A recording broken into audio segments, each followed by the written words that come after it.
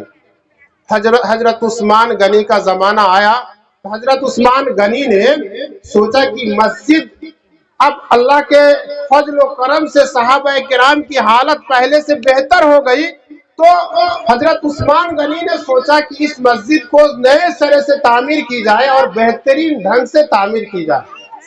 صحابہ کرام بھی زیادہ ہو گئے، مسجد میں جگہ کم پڑ رہی تھی، اور اوپر منزل کی بھی ضرورت ہے، جیسے آپ کے مسجد میں اوپر منزل کی بھی ضرورت ہے، اس لیے کہ بہت سارے لوگ آ جاتے ہیں، باہر نماز پڑھنا پڑتا ہے۔ ایسے حضرت عثمان غنی کے سامنے معاملہ آیا، تو حضرت عثمان غنی نے کیا کیا، اس کی تعمیر کرا دی، بڑھیا سے تعمیر کرا دیے۔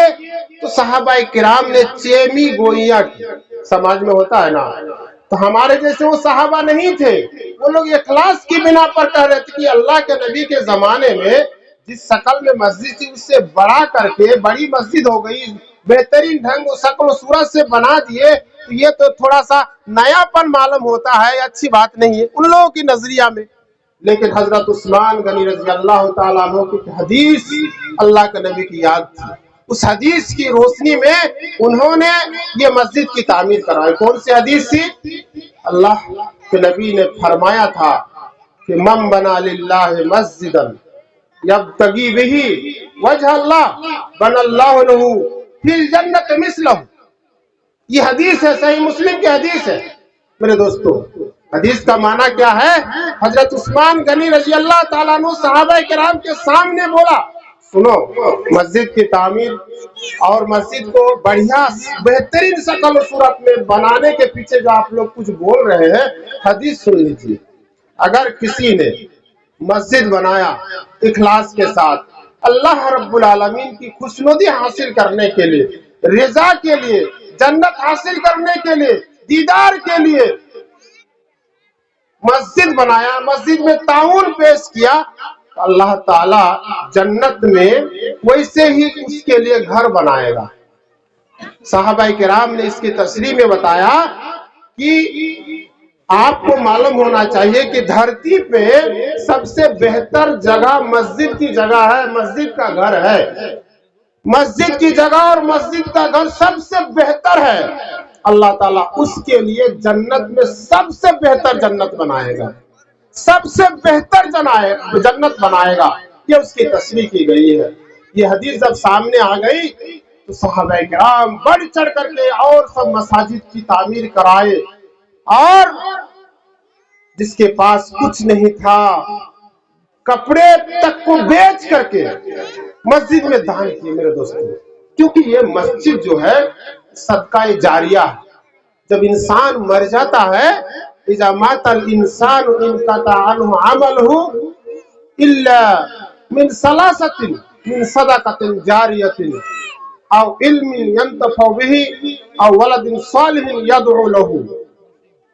جب انسان مر جاتا ہے، یہی مسجد جو اس نے تعمیر کرائی ہے اس کا ثواب اس تک پہنچتے رہتا ہے، اور اگر اس نے کوئی علم چھوڑا ہے، اس علم سے جب تک لوگ فائدہ اٹھائیں گے اس کا بھی اسے فائدہ ملتا ہے۔ یا کوئی بچہ جس کو پڑھایا لکھایا نیک بنایا، اس کے زندہ رہنے تک یا اس کے ذریعے سے اگر کسی کو پڑھایا گیا، سلسلہ چلتا رہا، تو پھر اس کو اس کا ثواب ملتا رہے گا میرے دوستوں۔ ان حدیث کی روشنی میں اب ہم سماج کا جائزہ لیتے ہیں۔ سماج کا جائزہ ہم لیتے ہیں تو ہمیں معلوم ہوتا ہے کہ گاؤں سماج میں اگر زمین خریدنے کی بات آئے گی، لاکھوں کروڑوں روپیہ نکل جائے گا زمین خریدنے کی۔ مسجد کی تعمیر اور توسیع کی بات آئے گی، مولوی صاحب بہت بھوکمری کا شکار ہے، پیسہ نہیں ہے۔ شادی بیاہ کی بات آ جائے گی، غریب کی لڑکی اگر ہوگی اس کی شادی میں پیسہ کا پیشکش کر کے اس کی شادی کو توڑوا دے گا، نہ بیٹی کی شادی کروا دے گا۔ اسی طرح سے اگر کوئی مقابلہ آرائی کی بات آئے گی سب کچھ کر دے گا، لیکن مسجد کی تعمیر میں، مسجد کی توسیع میں، مسجد کو بنانے میں کوئی مقابلہ نہیں کرے۔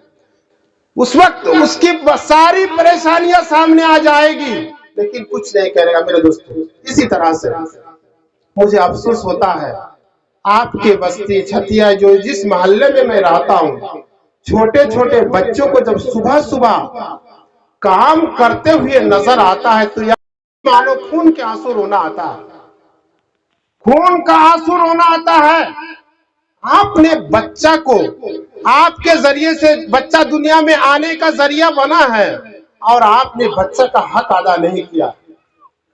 میرے دوستو، قیامت کے روز ہم تو کہتے ہیں کہ 99% والدین بچہ کی وجہ سے میرے خیال سے جہنم میں جائے گا، کیونکہ بچہ کو پڑھانے کی بات آئی نا، اس کی تربیت کی بات آئی ہے، اس کی ذمہ داری ادا کرنے کی بات آئی، آپ نے 10-15 بچہ کر دیا، اور اس کی جو تربیت ہے، نیک اور صالح بنانے کی بات ہے، آپ اس پر دھیان نہیں دیا۔